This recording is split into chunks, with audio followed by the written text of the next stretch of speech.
तो मेरे परमात्मा सरकार ऐसे हैं कि सब कुछ तो उन्हीं का है, पर हम लोग उस पर अधिकार करके बैठे हैं, वो हाथ मलते और पछताते रह जाते हैं। और जो पहले से ही परमात्मा का मानकर ही भोग रहे हैं, उनको फिर छोड़ने का कोई गम रहता नहीं है, फिर उन्हें छोड़ने का भी कोई तकलीफ नहीं है। अपना माना तो छोड़ने में बड़ी तकलीफ है महाराज। आप किसी भी चीज को अपना मान लो, मान लीजिए आपका मोबाइल ही ले लो, चश्मा ही ले लो। अच्छा ऐसी बात है मोबाइल दूसरा मिलेगा नहीं, चश्मा मिलेगा नहीं दुकान पे, दूसरा मिलेगा, पर अपना मान बैठे हैं इसको। इसीलिए इतनी चिंता, इतना डिप्रेशन, इतना टेंशन आ जाता है ये खो जाए मोबाइल वगैरह।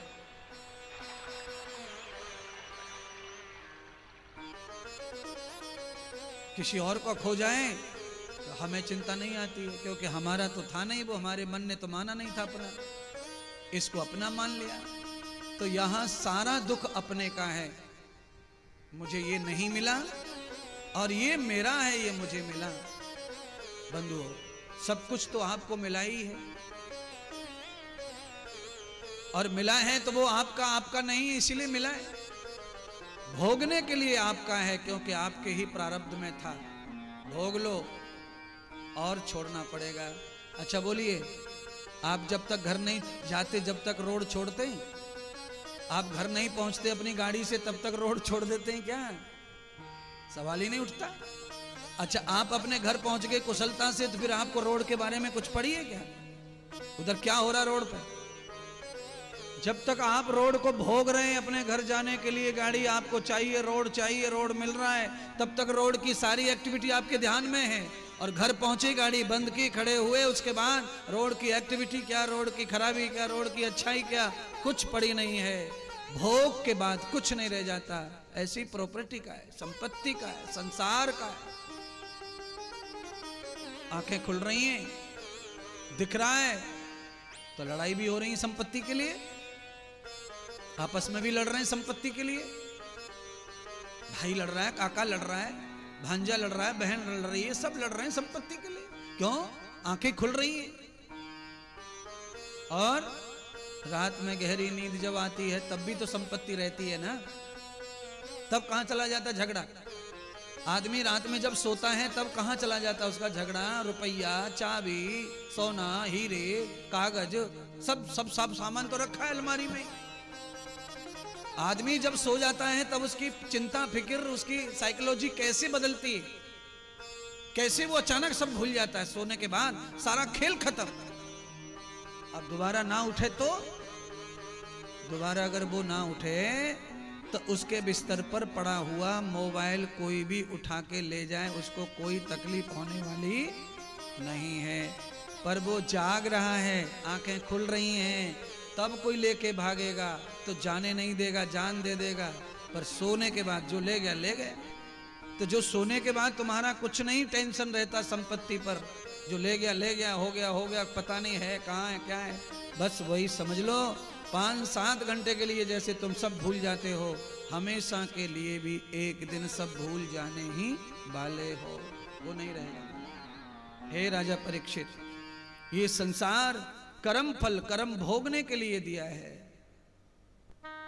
क्यों? ये संसार कर्म क्षेत्र है, संसार धर्म क्षेत्र है। गीता में भगवान कृष्ण अर्जुन को जो सिखाते हैं, पहला ही श्लोक गीता का बोलते हैं, उसमें ही सारी भागवत का सारांश आ जाता है। हे संजय, धर्म क्षेत्र में, कुरुक्षेत्र में कौन कौन कहां कहां खड़ा है बताओ? धृतराष्ट्र ने संजय से पूछा। उसने ये नहीं कहा कि युद्ध के मैदान में कौन खड़ा है, उसने कहा कि धर्म और कर्म क्षेत्र में। तो मैं आपको बताना चाहता हूं, आज इसको सुनो और समझो। ये जो संसार है ये धर्म क्षेत्र है और पूरा संसार ही कर्म क्षेत्र है। इसी कारण सारी दुनिया कहीं से भी कहीं काम कर रही है, कहीं से भी कहीं कमा रही है, और कहीं भी रह के धर्म कर सकती है, कहीं भी रह के पूजा कर सकती है। कहीं भी पूजा में कोई प्रतिबंध आने वाला, सारा जगत ही धर्म क्षेत्र है। आप किसी तीर्थ को ही धर्म क्षेत्र मान लेते हो, बाकी को सब पाप क्षेत्र मानते हो।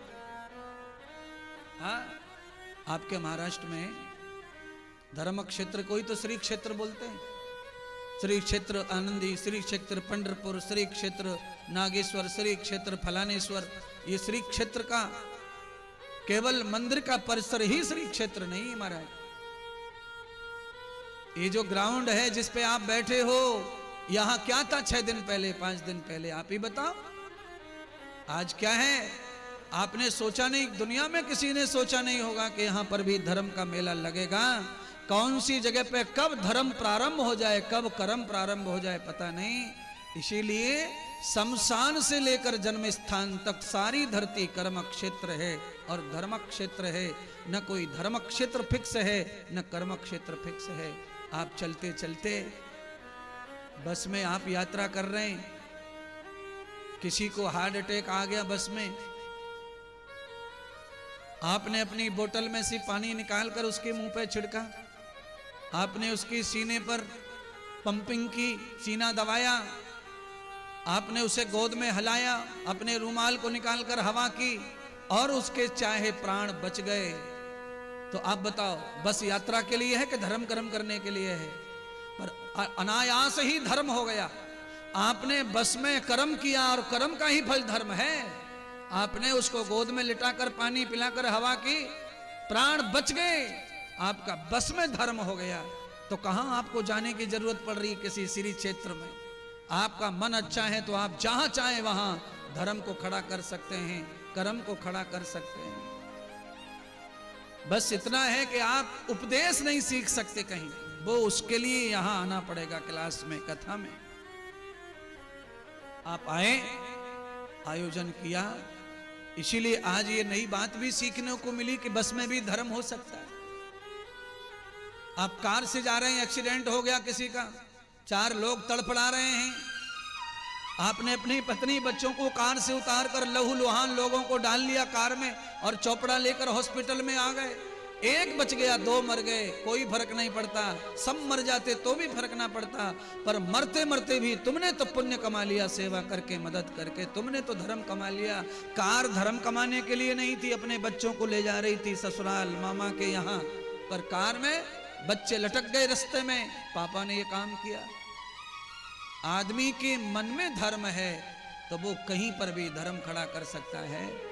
जिस व्यक्ति के मन में ही धर्म नहीं है उसे मंदिर ले जाओ चाहे मस्जिद, वहां पर भी वो धर्म खड़ा नहीं कर सकता, वो नहीं कर सकता है। कथाओं में चैन चोरी हो जाती है सोने की, गले में से खींच लेते हैं, कौन खींच लेता है पता ही नहीं चलता उसका। आज तक इतनी कथाओं में चैन गई पर आज तक कोई नहीं पकड़ पाया, कौन ले गया, कहां ले गया, समझ में नहीं आता। अच्छा, ये चैन खींचने के लिए पांडाल लगाया है अपन ने, चप्पल चुराने के लिए पांडाल लगाया है, पर यहां पर भी ऐसा हो जाता है। क्यों हो जाता है? क्योंकि जब मन में ही मैल है तो फिर यहां चप्पल ही चुराएगा कोई, चैन ही चुराएगा। और जिसने किसी की चैन चुराई है उसकी जिंदगी का चैन परमात्मा चुरा लेता है। इसीलिए किसी की भी नीयत खोटी सामान पर मत करो, किसी के भी सामान से तुम्हारी तृप्ति कभी होने वाली नहीं है। चैन खींचने वालों के घर में छाया नहीं है महाराज। कोई भी चैन खींचने वाला चोर होगा उसके घर में छत नहीं होगी, ऐसे ही पड़ा होगा टीन टप्पड़ में, अतरे पतरे के घर में। चैन खींच के भागता है, शाम को पी के जुआ खेल लेता है, 60,000 की चैन 20,000 में बेच देता है। यहां से उसकी जिंदगी का पाप और कलयुग शुरू हो जाता है उसकी जिंदगी में। किसी की चैन पा गई और पाने के बाद में चैन को सीधा मंच पे लाकर, व्यासपीठ पे लाकर हिला के बोलता है, भाई ये मिली है किसकी है? ऐसे आदमी का चैन परमात्मा हमेशा पूरा कर देता है, उसकी बेचैनी खत्म कर देता है। आप चैन दोगे तो चैन मिलेगा, चैन चुराओगे तो बेचैनी प्राप्त होगी। कर्म के साथ ही फल है महाराज। राजा परीक्षित ने संसार की उत्पत्ति का विषय रखा तो परमात्मा श्री सुखदेव जी ने कहा, संसार को परमात्मा ने सब जीवों के कल्याण के लिए ही रचा है। जैसे माता पिता अपने बच्चों के लिए घर बनाते हैं तो घर इसलिए नहीं बनाते कि बच्चे घर में बंद होकर मर जाएं। बच्चों के लिए घर इसलिए बनाते हैं कि घर में बच्चे सुविधा के साथ पढ़ें लिखें और आगे बढ़ें। परमात्मा संसार रूपी घर इसलिए ही बनाता है कि उसकी जो प्रजा है, उसके जो जीव हैं, उसके जो बच्चे हैं, वो सब सुख पूर्वक अपने अपने कर्मों की लीला करें और सफल होकर इस संसार से जाएं। यहाँ तो मुक्तिम संसारम विधि युक्तः। संसार में आकर कोई नरक में जाता है, कोई स्वर्ग में जाता है, पर कोई परमात्मा के धाम मुक्ति को भी जाता है महाराज। अगर हम संसार में आएंगे ही नहीं तो हमारे लिए यहां से कोई रास्ता खुलने वाला नहीं है। संसार में आएंगे तो रास्ता खुलते मुक्ति के, भक्ति के, साधना के, तपस्या के, दान के, धर्म के। आप आएंगे ही नहीं धर्म क्षेत्र में तो आपके लिए रास्ता खुलेगा कैसे धर्म का। इसी से संसार में आना भी कोई बंधन और बुरी बात नहीं है। परमात्मा ने जो चीज बनाई हो, परमात्मा ने जिसे भेजा है, उसे केवल परमात्मा का आदेश मानकर जीना चाहिए। फिर देखो उसका कैसा कल्याण होता है, वारा न्यारा हो जाता है महाराज। पर महाराज परमात्मा का आदेश कौन मान रहा है? वो तो परमात्मा तो दिख ही नहीं रहा, उसका आदेश कौन मानेगा? जो दिख रहे हैं उनका कोई ना मान रहा।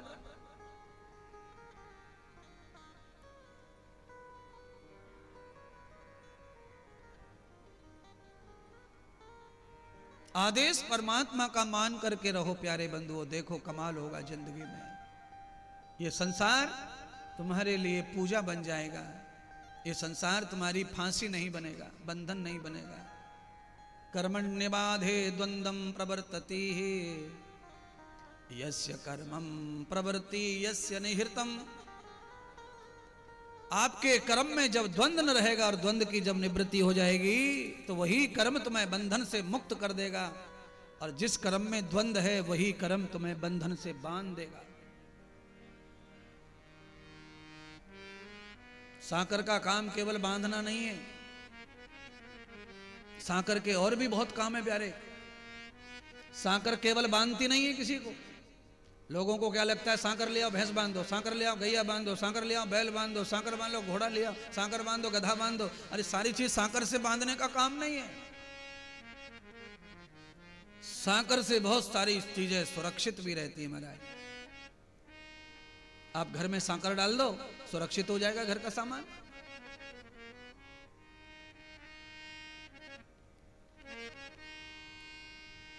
ट्रक में सामान भरते हैं और ट्रक का डाला लगाने के बाद में सांकर डालते। अब ये सांकर क्या है, बंधन में थोड़ी डाल रही है, सुरक्षा कर रही है आपकी संपत्ति की। कहने का मतलब यह है कि सांकर का यूज कौन कैसा कर रहा है उस पर ही निर्भर करता है। केवल बांधने का काम सांकर नहीं करती महाराज। ये संसार केवल बांधने का काम नहीं करता, ये बंधन को खोलने का काम भी करता है।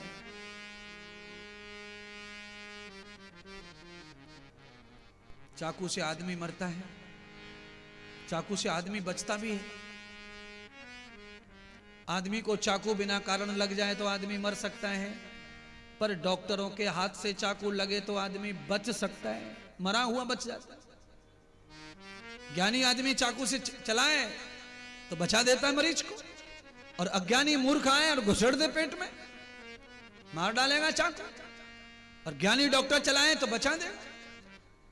चाकू का अपना कोई धर्म नहीं है, चाकू को चलाने वाले का धर्म होता है। चाकू अपने आप चलता ही नहीं है। ऐसे ही ये संसार भी अपने आप नहीं चलता है। इस संसार में आकर जो संसार को भोग रहा है उसके हाथ में है कि उसे संसार कैसे जीना है, कैसे संसार खड़ा करना है महाराज। सीधा सीधा है, मुझे पता है, आपको पता है, हमें संसार कैसे खड़ा करना है, कौन सा करना है। सदगुरु सुखदेव कहते हैं, राजन संसार कल्याण के लिए परमात्मा ने रचा और उस संसार में ऐसे कल्याणकारी महापुरुष पैदा हुए। ब्रह्मा जी को आज्ञा हुई संसार रचो। ब्रह्मा जी ने संसार की रचना कर दी। संसार रच तो गया पर संसार को पालन करने वाला कोई नहीं था। तो भगवान श्री नारायण प्रकट होकर संसार पालक बने। बाद में संसार का उत्थान करने वाला कोई नहीं था, तो भगवान शंकर ने उत्थान करने के लिए अवतार लिया। ब्रह्मा जी ने प्रकट किया संसार, नारायण ने संसार का पालन किया और शंकर भगवान ने संसार का उद्धार किया। ये तीनों देवता संसार के कारक बन गए। रज तम सत, ये तीनों गुणों से ये संसार का निर्माण हुआ। बाद में फिर 5 तत्व से संसार की समृद्धि हुई। 3 गुण और 5 तत्वों का ये पिंड है मानव का शरीर। रजगुण, समगुण, सतगुण, अग्नि, जल, वायु, पृथ्वी। शरीर जब पूरा होता है तो 5 तत्व में हमारे घर के लोग हमें विलीन कर देते हैं। जहां से आया है वहीं जाओ भाई, अब तुम्हारा कोई काम नहीं है मरने के बाद। क्यों? तुम्हारा काम तब तक ही था, तब तक तुम्हारे अंदर राम बसा था। अब राम ही तुम्हें छोड़ के चला गया है तो फिर तुम्हारे साथ कौन रहेगा? इसीलिए राम ही जाता है मरने के बाद में शरीर में से, और कोई साथी नहीं है फिर शरीर का। तो जिंदे पर ही ये बात सोच लो, राम के बगैर कोई साथी नहीं है, ये मरने पर ही क्यों, जिंदे पर ही सोच लेना चाहिए। और राम का साथ जिंदे पर मिलेगा तो 1000 साथी भी मिलेंगे, पर राम का साथ जिंदे पर नहीं है तो साथी भी कोई मिलने वाला नहीं है। तुम्हारी जिंदगी भर की संपत्ति को खाने वाले भी मरने के बाद तुम्हारा साथ नहीं देते। कैसा कैसा साथ है तुम्हारा बताओ? महात्मा पुरुष बता के गए, ज्ञानी पुरुष बता के गए, स्त्री ज्यादा से ज्यादा साथ निभाएगी मरे हुए आदमी का तो दरवाजे तक, मित्र बंधु साथी संगी साथ निभाएंगे तो शमशान तक, गंगा तक। बेटा औलाद साथ निभाएगी तो अग्नि दान तक, अग्नि तक। आग लगा दी, खेल खत्म, वो भी वापस आ जाएंगे। और उसके आगे, उसके आगे क्या है फिर? उससे आगे भजन ही है साथी। उसके आगे केवल भजन ही साथी है तुम्हारा, और कोई उससे आगे नहीं जाएगा। शमशान अग्निदान तक सब निभाएंगे अपना अपना धर्म, पर अग्निदान की बात, आग जब पकड़ेगा शरीर तो लोग 10 कदम पीछे हट जाते। उसके आगे भजन साथी है प्यारे। तो ये बात समझ में आ रही है कथा के माध्यम से। तुम मरने का इंतजार क्यों कर रहे हो राम राम सत्य के लिए? पहले से ही क्यों ना समझदार हो जाओ। जब राम ही साथी है आगे शमशान के, तो फिर आगे वाले को ही पकड़ के आगे जाना पड़ेगा। शमशान में जो पटक के आ गए वो वापस आ जाएंगे घर में। तुम कहां गए उन्हें नहीं पता, कुछ लेना देना नहीं है। उसके आगे केवल तुम, तुम्हारा कर्म और राम, ये साथी रह जाएंगे बस। इसीलिए कर्म को अच्छा कर लो, पवित्र कर लो, धन्य कर लो महाराज। समय बहुत ही थोड़ा रह गया अपने पास। समय की हलचल हो रही है, समय की दुर्घटना घट रही है। जितना हो सके उतना अपने आप को संभालो, अपने आप को खड़ा करो। बोलिए सच्चिदानंद भगवान की जय हो।